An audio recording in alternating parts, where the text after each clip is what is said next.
Voici le plus grand bidonville du Kenya. Caroline Kutamanga a vécu à Kibera pendant 20 ans avec son mari et ses 4 enfants.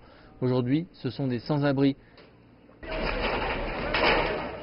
Les autorités démolissent les maisons illégales pour faire de la place afin de construire une nouvelle route qui devrait réduire les embouteillages dans la ville.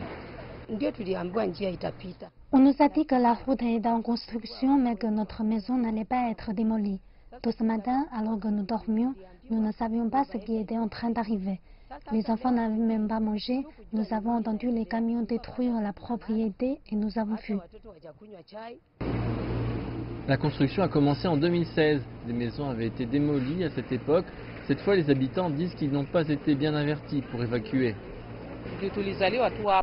Nous sommes nés ici et depuis nous savons que c'est notre terre, mais Kibera n'a pas de titre de propriété et le gouvernement, il fera toujours ce qu'il veut.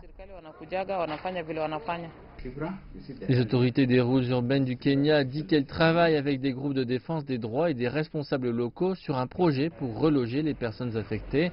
Les habitants du bidonville ont déposé 2 contestations judiciaires pour les démolitions prévues, mais les juges les ont rejetées.